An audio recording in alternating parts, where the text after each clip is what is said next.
शासन था, राष्ट्रपति शासन था बिहार में, तो सितंबर 2005 के प्रभाव से 1 सितंबर 2005 के प्रभाव से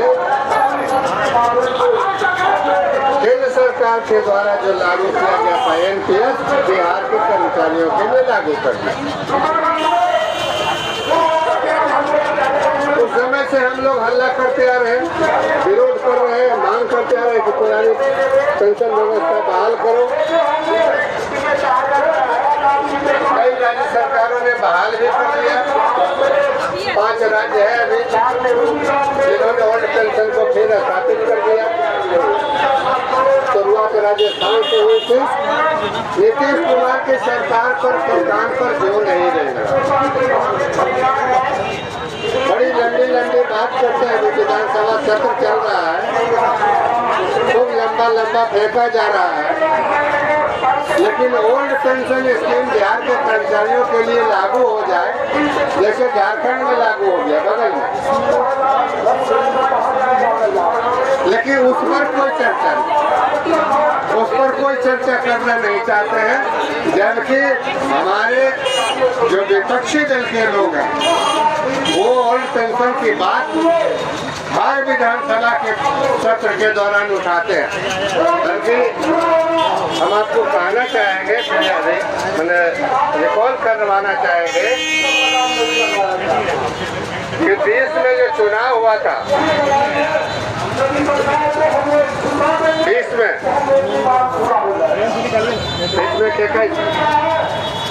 तो उसमें महागठबंधन था एक तरफ नीतीश जी का गठबंधन था भाजपा वाला। महागठबंधन की सरकार से महागठबंधन ने जो अपना इलेक्शन मैनिफेस्टो जारी किया, चुनाव घोषणा पत्र जारी किया था, उसमें कई बातों के अलावे ओल्ड पेंशन स्कीम हम लागू करेंगे ये वादा किया गया।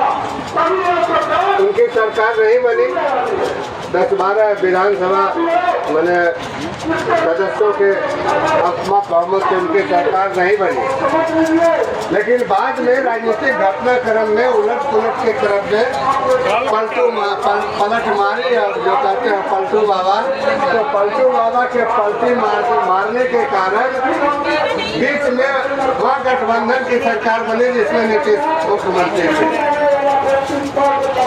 17-18 महीने वो सरकार बनी चली, 17-18 महीने। उस 17-18 महीने में बहुत सा काम हुआ। हम नहीं कह सकते हैं कि काम कुछ नहीं हुआ। जैसे रिक्त पदों पर बहाली की बात महासंघ गोलगुट लगातार करता है, अभियान चला के बाद मैंने 1/3 से अधिक पद खाली है, किसी विभाग में तो आधा खाली है। तो महागठबंधन की जो सरकार बनी बीच में 22 में, तो एक ये जो गेट बंद था बहाली वाला, नीतीश कुमार कहते थे घोषणा पत्र जारी करते हुए विपक्षी दल की तरफ से, नेताओं की तरफ से, महागठबंधन की तरफ से कहा गया था कि अगर महागठबंधन की सरकार बनेगी तो हम 5 लाख लोगों को नौकरी देंगे, सरकारी नौकरी, और 5 लाख लोगों को रोजगार देंगे। महागठबंधन का घोषणा पत्र यह है और जारी करते हुए कहा गया।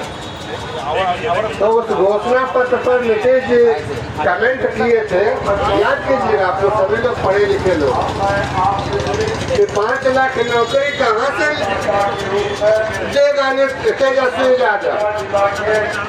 चारा घोटाला का पैसा से दरमाहा देगा। याद कीजिए ये नीतीश कुमार की टिप्पणी है। खजाने में पैसा नहीं है, 5 लाख को नौकरी देगा तो पैसा कहाँ से आएगा वेतन के लिए? क्या चारा घोटाला वाला पैसा से पेमेंट होगा? ये नीतीश का टिप्पणी। लेकिन जब राजनीतिक घटनाक्रम में नीतीश के अगुवाई में ही महागठबंधन की सरकार बनी, ये जो नौकरियों पर ताला लगा हुआ था, खाली जगहों पर बहाली पर प्रतिबंध लगा हुआ था, वो पिटारा खोला और आज लगभग 10 लाख के लगभग लोगों को नौकरी दी, लगभग। शिक्षक से लेके जो कर्मचारी है उसमें विभिन्न विभाग है उसमें, लेकिन ये जो नौकरी तो मिले। हजारों माननीय सांसद और विधायक और विधान पार्षद पेंशन ले रहे हैं। अभी कुछ दिन पहले सर्वे हुआ था पंजाब में, तो पंजाब में मुख्यमंत्री जी प्रकाश सिंह बादल हुआ करते थे, तो उनको तमाम पेंशन मिला करके 4 लाख से अधिक, मतलब 5 लाख से कुछ कम रुपया जो है प्रति माह पेंशन के रूप में उनको मिलना करता था। तो ऐसे लोग, माननीय लोग 4 लाख से 5 लाख रुपया पेंशन लिया करेंगे, उसमें देश में खजाना पर बोझ नहीं पड़ेगा। लेकिन हम मजदूर के बेटा, किसान के बेटा नौकरी करेंगे 30 साल और 35 साल जवानी लेकर करके आते हैं और बुढ़ापा लेकर जब जाएंगे 60 साल में, तो हमारा पेंशन इस देश पर बोझ पड़ता है। यही है सरकार का चरित्र। यह सरकार, भाजपा की सरकार और एनडीए की सरकार का चरित्र है कि हमारा जो पेंशन होगा देश पर खजाना पर भार पड़ेगा, बोझ पड़ेगा, लेकिन देश के प्रधानमंत्री, माननीय सांसद और माननीय विधायक को पेंशन मिलेगा, एक नहीं 4 पेंशन मिलेगा, तो खजाना पर बोझ नहीं होगा, देश पर बोझ नहीं होगा। यह दोरंगा नीति, यह दोहरी नीति नहीं चलेगी। इसीलिए बिहार के कर्मचारी शिक्षकों ने यह 3 दिवसीय जो है धरना पर बैठने का काम किया है, क्रमिक अनशन करने का काम किया है हम लोगों ने। आप तमाम साथी जानते हैं कि 1 जून 2023 से 4 जून 2023 तक इस चिल्लाती धूप गर्मी में हम लोगों ने चंपारण के भीति हरवा से हम लोगों ने कार्यक्रम शुरू किया था, पेंशन यात्रा। निजीकरण भारत छोड़ो और पुराने पेंशन लागू करो के नाम पर हम लोगों ने यात्रा शुरू किया था 1 जून 2023 को। 1 जून को भीति हरवा गांधी यात्रा शुरू किया और पश्चिमी चंपारण होते हुए, पूर्वी चंपारण होते हुए, मुजफ्फरपुर होते हुए, मधुबनी होते हुए, दरभंगा होते हुए, सुपौल होते हुए अररिया का हम लोग गए थे। अररिया के बाद अगले दिन हम लोगों ने पूर्णिया, कटिहार, भागलपुर गए, मुंगेर गए। उसके बाद हम लोगों ने बेगूसराय, लखीसराय, शेखपुरा होते हुए, नालंदा होते हुए हम लोगों ने, अरवल होते हुए हम लोग अरवल में रात्रि विश्राम किए थे, जहानाबाद। और उसके बाद हम लोगों ने औरंगाबाद, भभुआ, आरा होते हुए छपरा का दौरा किए थे, यात्रा किए थे।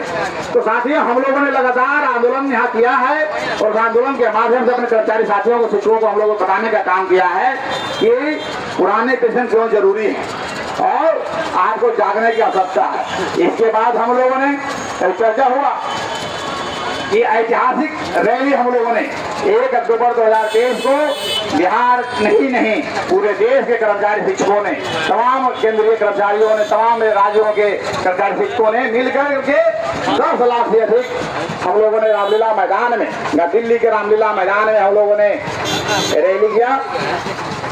उसके अलावे पटना में हम लोगों ने 10 दिसंबर को मानवाधिकार महारैली का आयोजन इसी संजय गांधी स्टेडियम में हम लोगों ने किया था। तो साथ ही हम लोगों ने लगातार प्रयास किया है, लगातार आंदोलन चलाया है और उसी आंदोलन को बढ़ाते हुए हम लोगों ने निर्णय लिया कि पुरानी पेंशन बिहार में भी लागू कराना है और उसके लिए हम लोग अभी क्रमिक अनशन कर रहे हैं। 3 दिन का क्रमिक अनशन चल रहा है। यह साथियों को हम लोगों ने बताने का काम किया है, हम सरकार को भी बताने का काम कर रहे हैं कि आप 1 दिन का हम कहना चाहते हैं कि अभी 2005 में आप तमाम साथी जानते हैं कि 2 चुनाव हुआ था, विधानसभा का 2 चुनाव हुआ था। एक चुनाव फरवरी में हुआ था और फरवरी में जब विधानसभा बना तो किसी को बहुमत नहीं मिला। एक तो उस समय जो सरकार थी, राबड़ी देवी की सरकार थी, उसको विदा किया गया, लेकिन किसी को सत्ता में लाने का हम लोगों ने मत नहीं दिया। बिहार की जनता ने तमाम नेताओं को, तमाम पार्टी के नेताओं को नकार दिया था और त्रिशंकु बन गया था, त्रिशंकु विधानसभा बना था। किसी को सत्ता नसीब नहीं हुआ। और जब 2005 के नवंबर में नीतीश जी मुख्यमंत्री बने, दोबारा चुनाव हुआ, उसमें आए, तो सबसे पहला काम क्या किया कि वैसे विधायक जो शपथ ग्रहण भी नहीं किए, विधानसभा का चेहरा भी नहीं देखे, ऐसे दर्जनों विधायक जो दोबारा चुन करके नहीं आए नवंबर के विधानसभा चुनाव में, जो 2005 के नवंबर के चुनाव में वो जीत कर नहीं आए, विधानसभा में एक बात को भी नहीं रखे, शपथ ग्रहण भी नहीं हुआ, वैसे तमाम विधायकों को मुख्यमंत्री नीतीश कुमार जी ने पेंशन देने का काम कर दिया, जो हम कर्मचारी से कहना चाहते हैं, हम 30 साल 35 साल 40 साल नौकरी करेंगे, विद्यालय में काम करेंगे, पढ़ाएंगे, कार्यालय में काम करेंगे, अस्पताल में काम करेंगे, रेलवे में काम करेंगे, तमाम जगहों पर काम करेंगे, बिजली विभाग में काम करेंगे, लेकिन हमको पेंशन नहीं मिलेगा। लेकिन ऐसे विधायक जो एक दिन भी जनता का काम नहीं किए, सिर्फ सर्टिफिकेट मिला विधायक बनने का कि ये विधायक चुने गए फरवरी 2005 में, वैसे दर्जनों विधायकों को जो है इन्होंने आजीवन पेंशन देने का काम किया। तो वैसे विधायक ऐसे सरकार को शर्म आने की आवश्यकता है, शर्म आना चाहिए कि जो एक दिन काम नहीं किया जनता का, जनता वोट देके इनको जिताया और एक दिन जनता का काम नहीं किए, हम ऐसे लोगों को जब जिंदगी भर आजीवन पेंशन देंगे तो यह कर्मचारी शिक्षक जो है वर्षों वर्षों का काम कर रहा, जनता का सेवा कर रहा है, तो इनको पेंशन क्यों नहीं मिलनी चाहिए? हमको पूछना चाहिए। हम तमाम लोगों को अपने अपने क्षेत्रों में जाना चाहिए। 25 नवंबर आने वाला, 14 नवंबर आने वाला, फिर चुनाव आने वाला है। वैसे विधायकों को पूछना चाहिए कि आप जब हमारे पास आएंगे वोट लेने तो हम उनसे लोगों से पूछें, आपको तो पेंशन मिल जाएगा, आप जीत जाइएगा, विधायक बन जाइएगा, तो हमको क्या होगा, हमारा पेंशन क्या होगा, इसको पूछने की आवश्यकता है। और इसीलिए हम लोगों ने